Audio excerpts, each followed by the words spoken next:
try again. What do you say? I don't know what happened. I just finished a Zoom before I got on Facebook Live, and here we go. Hi, Noel. We're making a second run at it. Hey, Cindy. Thanks for joining. So I don't know what happened. I was on my computer. I just got off of Zoom and it worked fine. Thank you, Susan, for calling me, and Louise and Lindsay and everybody calling me. Normally, I would have just ignored the phone calls, right? And I don't look at the chat while I'm talking, generally. So I could have gone on for 30 minutes, right? You know, what we could have done is transcribed it, and then we could have put the caption. It could have been the deaf person's daily dose of salt. All right, back on track. Here's what I want to talk about today. I want to talk about real estate. And just remind you, I'm not a certified financial planner. I'm not a real estate agent. I'm not a investment advisor. I don't have any initials after my name other than EFOAO. So I am Richard Bliss Brooke, EFOAO.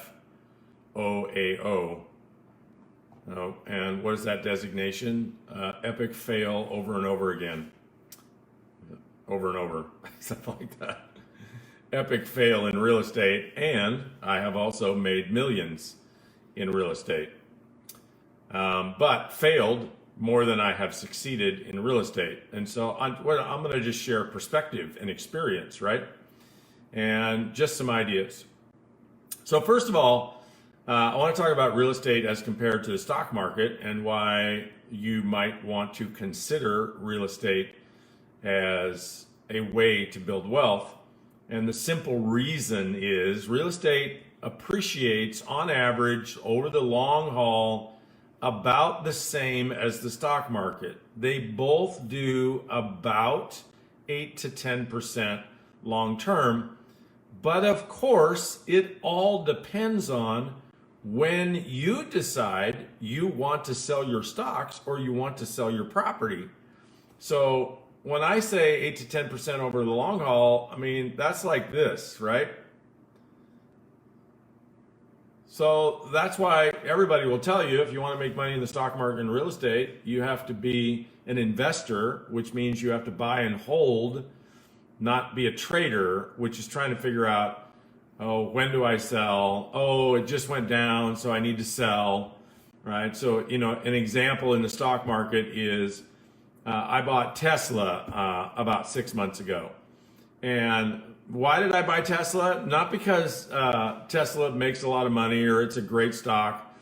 I was actually just experimenting with how a CEO's character, how a CEO's or spokesperson for the company, how a company's public image drives the stock versus their fundamentals. So the fundamentals of Tesla are horrible, but the public image for Tesla is awesome. And so I was studying Musk's, you know, his persona, which is, you know, he does a lot of crazy, despicable, stupid stuff, but it's kind of like any publicity is better than no publicity. And so he's always in the news. And so people follow him, and then, you know, people are like, oh, Tesla is cool. Tesla somehow has become cool. And it's not just because they make electric cars, right? Lots of people make electric cars that aren't cool. Teslas are cool. Why are Teslas cool? Well, maybe because they're so fast. Maybe because it's Elon Musk's persona, right? So I was studying that. So I bought some Tesla. I crushed it. Like, I'm super smart. Tesla went nuts over the last 6 months. I think I tripled my money. And then I sold. Why did I sell? Well, I think in the next year, the stock market is going to take a big correction. It really just depends who wins the election. But I think it's going to take a big correction. And I don't build my wealth in the stock market. So I sold, right? And protecting my profits. But if you want to make money in Tesla, what you do is you buy and hold. You don't sell. You don't sell until you're you have some real powerful need for all of your profits, maybe for retirement, maybe to put it into real estate, right? If you're a trader trying to figure out, oh, when is Tesla up? When is it going to be down? Unless you're a genius or an absolute pro, you're going to get killed trading stocks. Same thing in real estate. So whether you actually get that 8 or 10% depends on when you sell. So if you're a trader, well, you're trying to figure out when to sell. If you're an investor, you're never thinking about selling. So in real estate, you want to make money in real estate? Buy and hold, right? Because just look at the last 50 years, what was your parents' house worth 50 years ago? What's it worth today? And yes, you could say the same thing about stocks, but there's a couple of big differences in stocks. Look at the companies that you might have invested in 50 years ago and look how many of them are out of business. Look how many of them are irrelevant because of technology. Like they don't even exist anymore, right? The music business as a profit center doesn't really even exist anymore, right? There's not big royalties on music. Music is mostly free. If you're an artist, you're going to make most of your money on live concerts, right? Not record sales.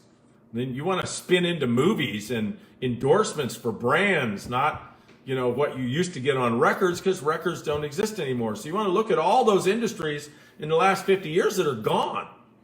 Well, that's not very often true in real estate. I'm sure there's some exceptions, like, neighborhoods that used to be good investments that are now slums.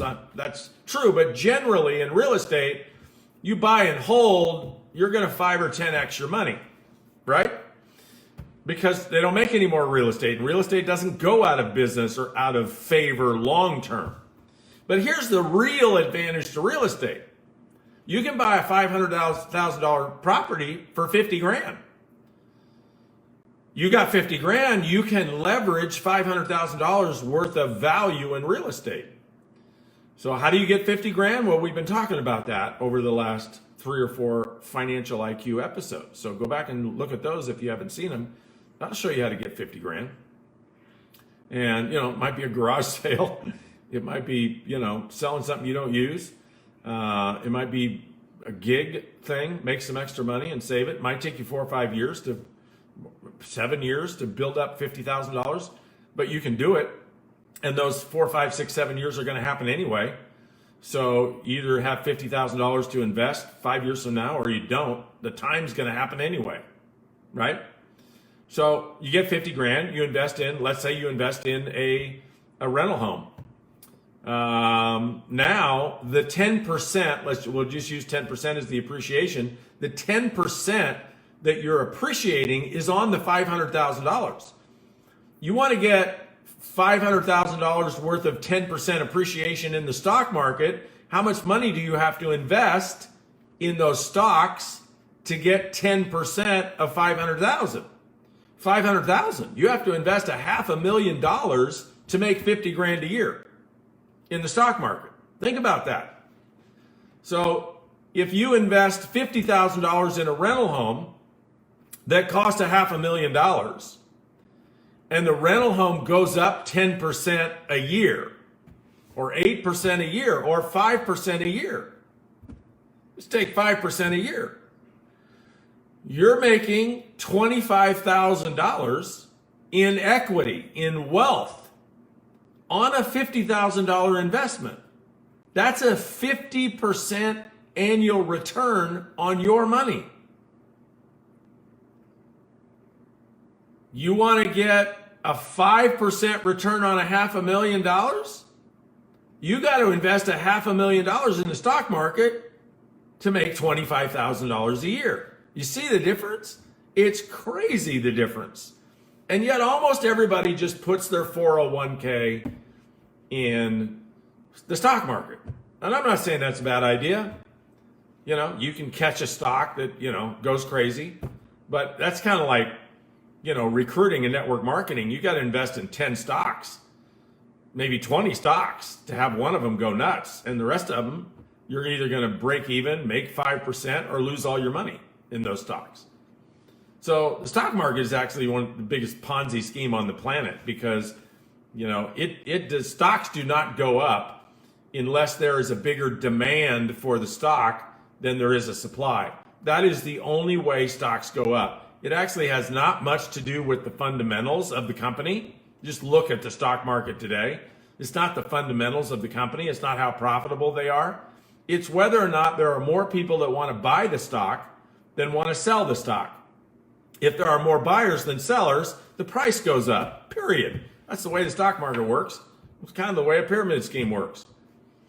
But in real estate, you're actually getting something that is not going to vaporize in front of you, right? It's not going to take it's not going to get invented out of existence.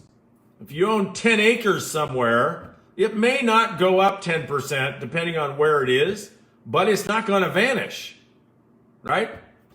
So, and you get this leverage. So you buy 10 acres somewhere, and let's say the 10 acres is, $200,000.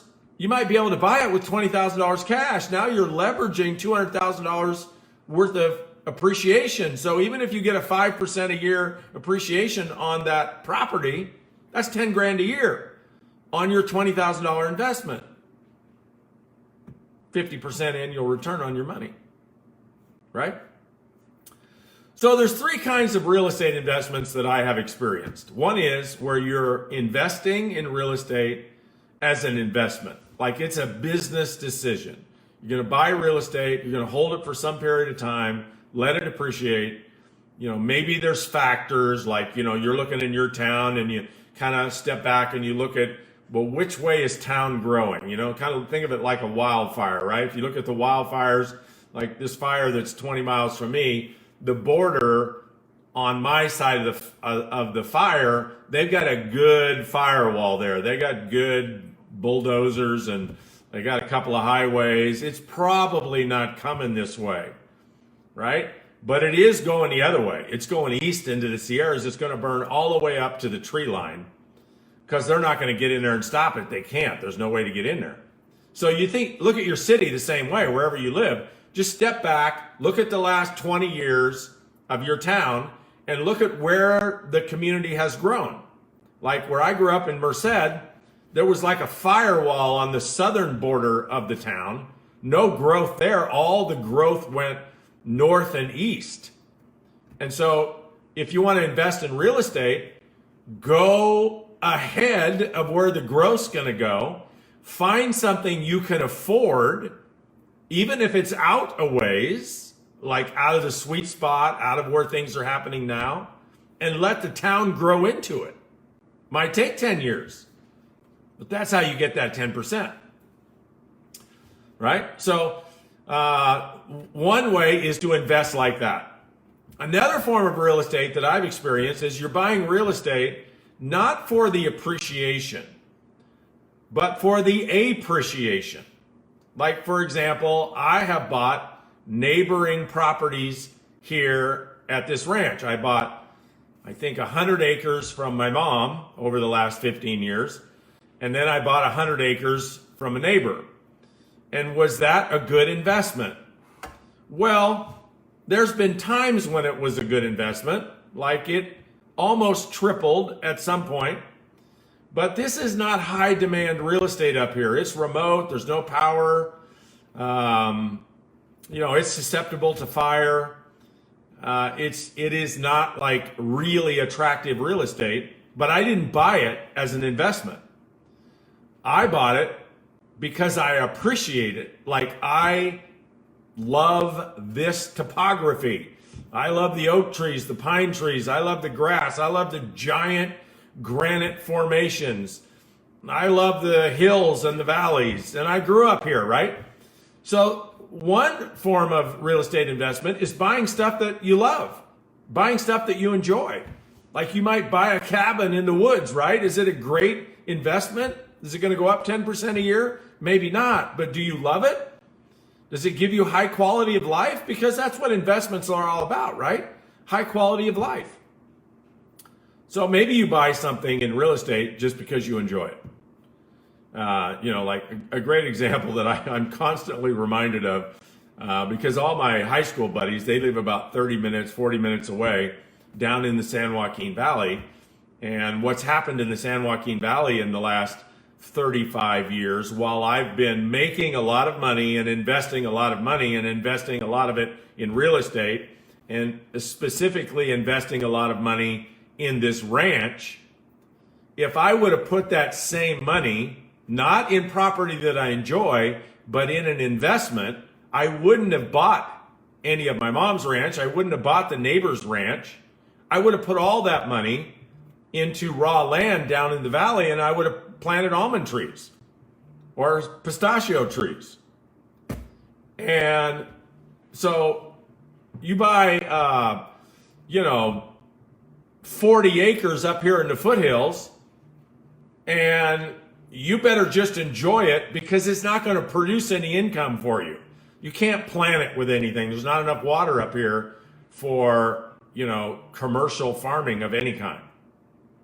And so it's just land that you enjoy. Now, it might appreciate value-wise, but that's just a cycle, and it really just depends on when you want to sell it, right?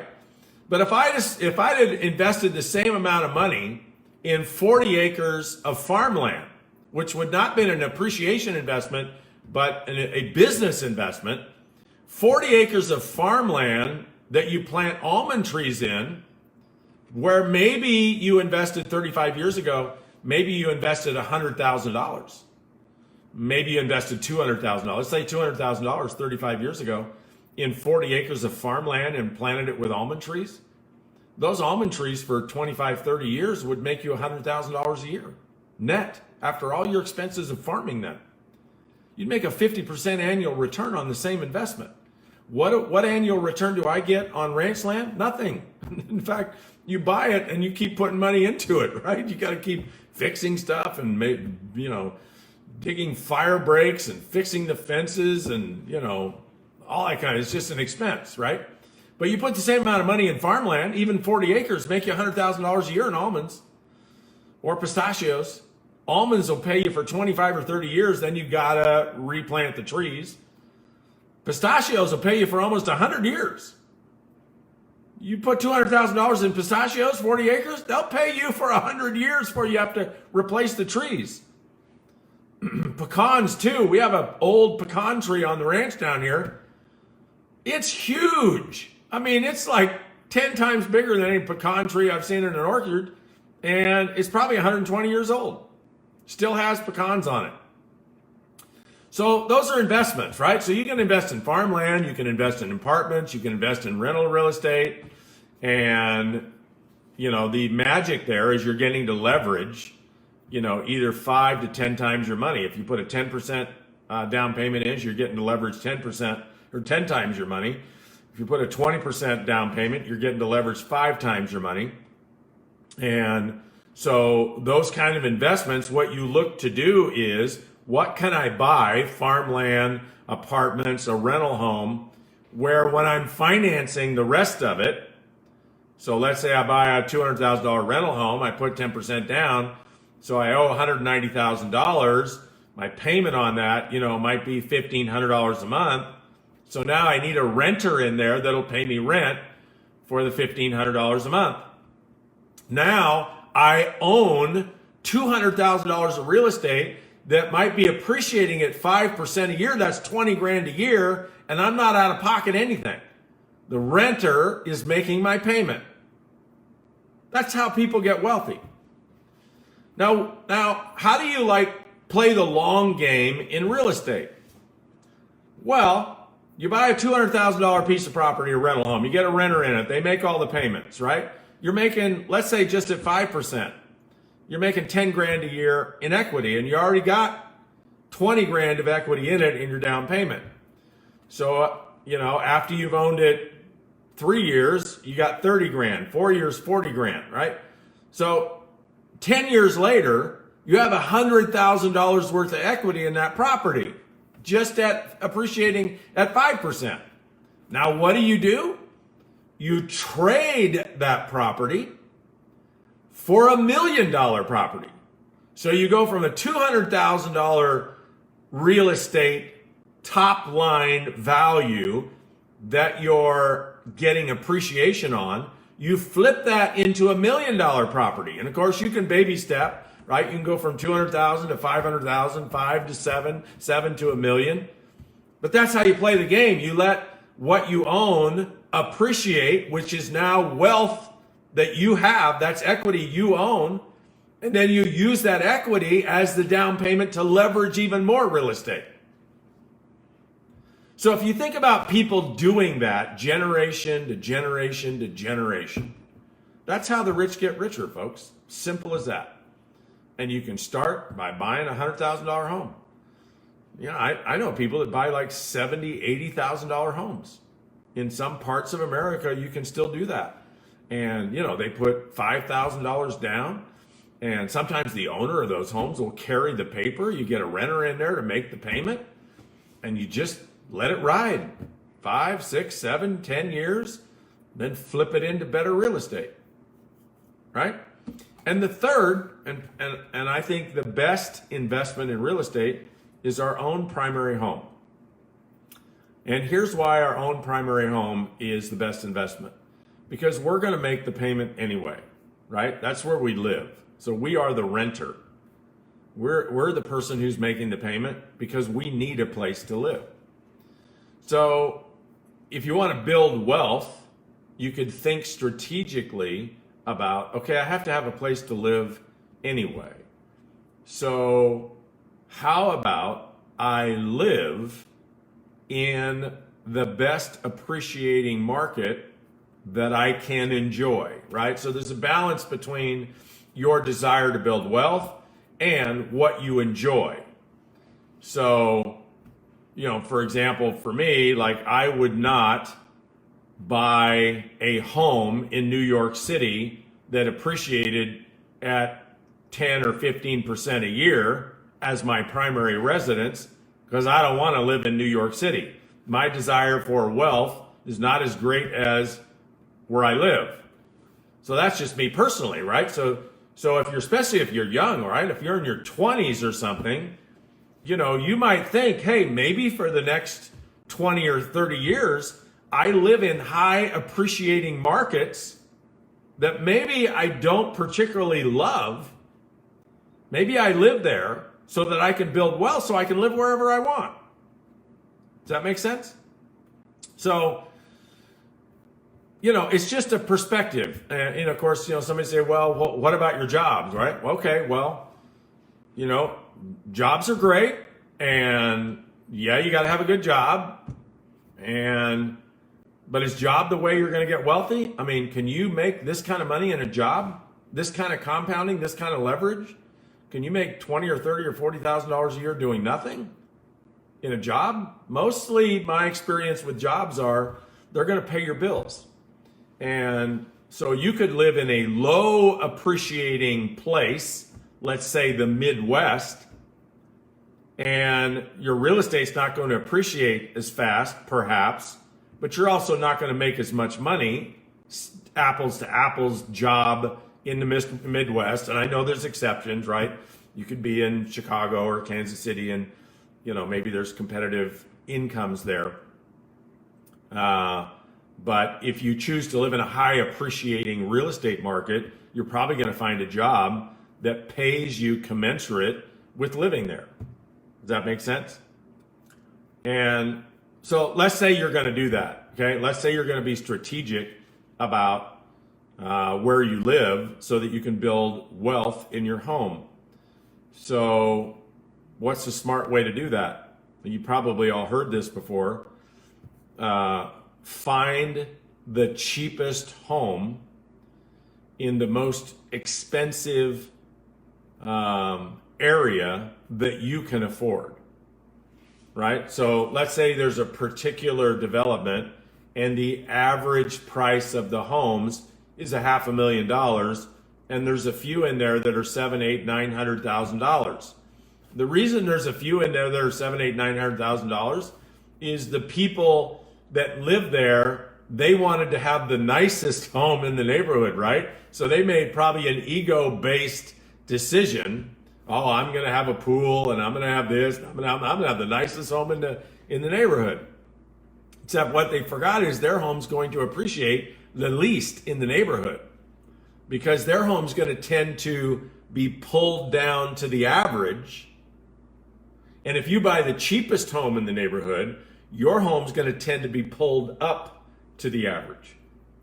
So you want to look for the smallest, dumpiest home in the nicest neighborhood that you can afford. So if the average home in the neighborhood is $500,000, and there's some $700,000, $800,000, $900,000 $1 million homes in the neighborhood, find the home that's $350,000. Find the home that needs some work, right? Because homes that need work, it's marketing, it's branding, it's packaging. So if you go to a grocery store, right, and what's in the jar is, well, let's say it's peanut butter, right, in the jar, and normally peanut butter sells for $5. I don't know how much peanut butter sells for, but let's say it's $5. But if the label's all dirty, right, somebody ran over the label or something, there's tread marks and dirt on the label, can the grocery store still get $5 for that peanut butter? No. They might get $1.50 for it. They got it in a bin over here, right? Distressed merchandise. It's $1.50. But is the peanut butter any different in the distressed jar as it is in the nice jar? Nope. We call that the bones in real estate. How are the bones? What are the bones? Well, how's the foundation? How's the roof? How are the windows? How's the plumbing? How's the street access? How's the septic? How's the water? All right? Are there termites, right? Those are the bones. And so you look at the house and, well, the paint's peeling off. Hey, paint's cheap. It needs a new front door. Front door's cheap. Needs new carpet. Carpet's cheap. Maybe it even needs new countertops in the kitchen. Compared to how it looks when somebody walks in to buy it, that's a good investment. Maybe it's a 3-bedroom, 1 bath. That's why it's only $350, right? Put another bath in for $25,000, and now instead of worth $350, it's worth $410.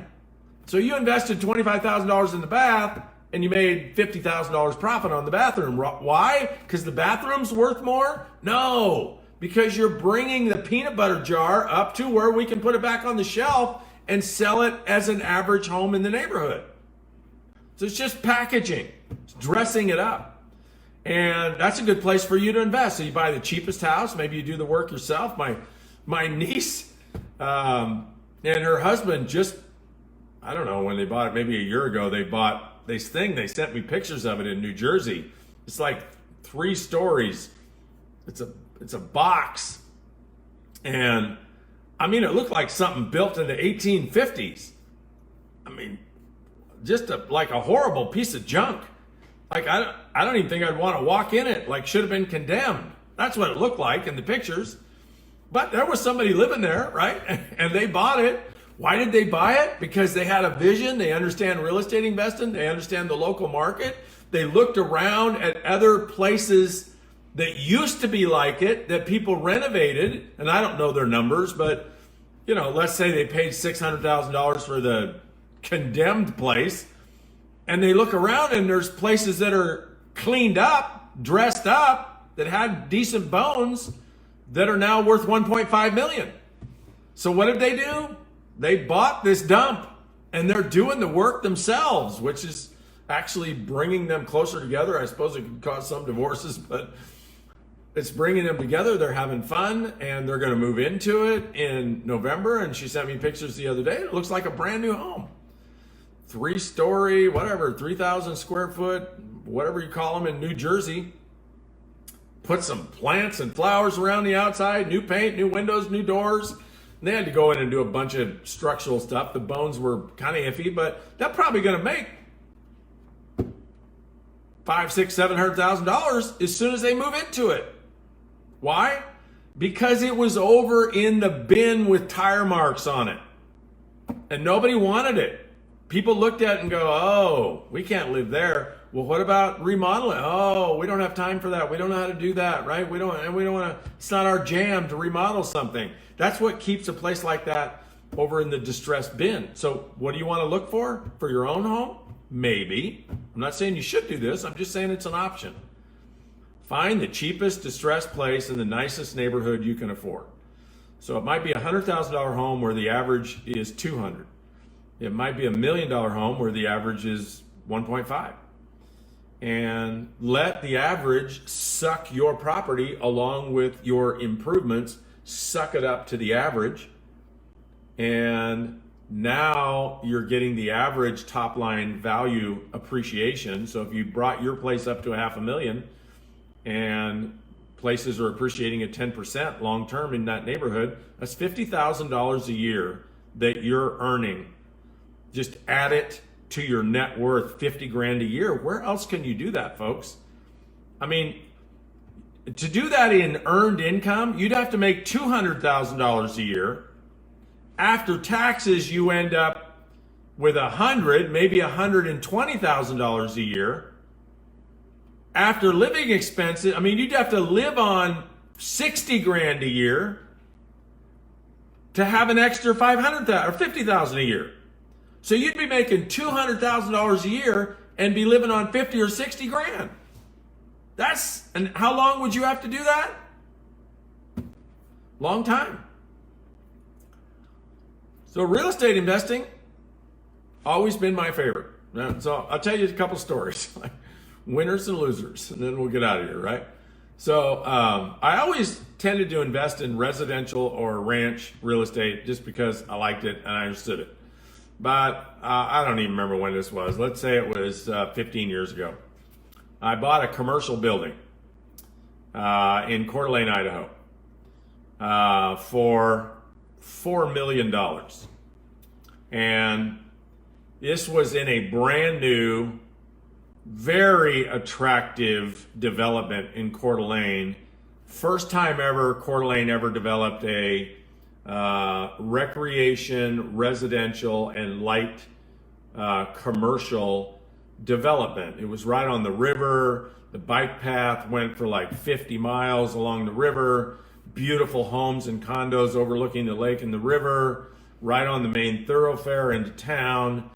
2- and 3-story commercial buildings, a couple of lakes and parks and restaurants and all, just a fantastic development. First time ever Coeur d'Alene ever had something like that. And I bought the second spec building in that development right at the very beginning. And I paid $4,050,000 for the building. And I kept the building for 10 years. And most of that 10 years, the building was fully leased. And one of my companies or two of my companies were tenants in my own building, which is, an advantage, right? You got to pay rent to somebody, you might as well pay it to yourself. So, of course, remember that. So I think I bought it in 2000. So, it probably went up about 5% a year until the big real estate crash. And then it went way down. And then it worked its way back up. Anyway, long story short, I sold it 11 years later. I launched a new company that really needed capital. I needed a few $1 million to invest in this company. And I had a few $1 million over here sitting in this building. And here's the thing, over 11 years, the building was worth the same 11 years after I bought it. It didn't appreciate at all. It went like this, but at the 11-year mark, it was down here, same as when I bought it.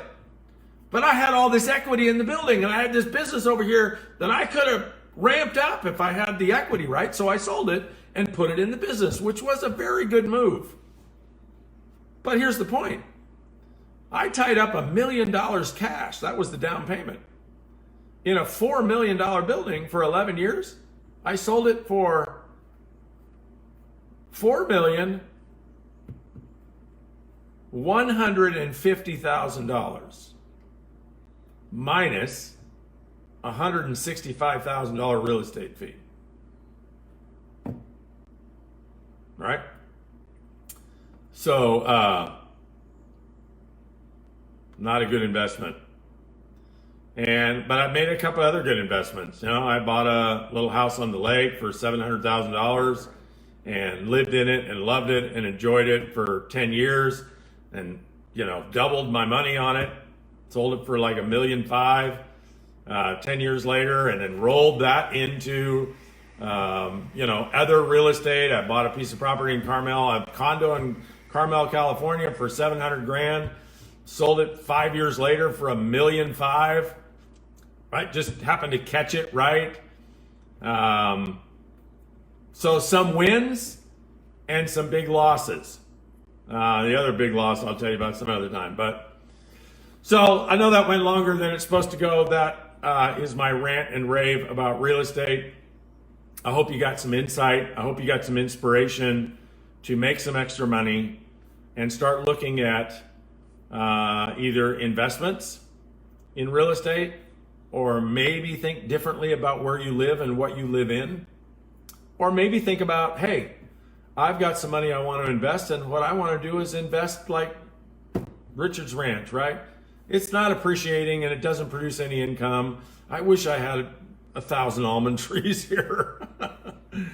But all I have is oak trees and pine trees and manzanita bushes, and they don't produce any income at all. But I get greater pleasure from this than the income. So there's 3 options for you. Enjoy. All right, I'm not even going to look at comments or questions today because I went too long. I'll see you tomorrow.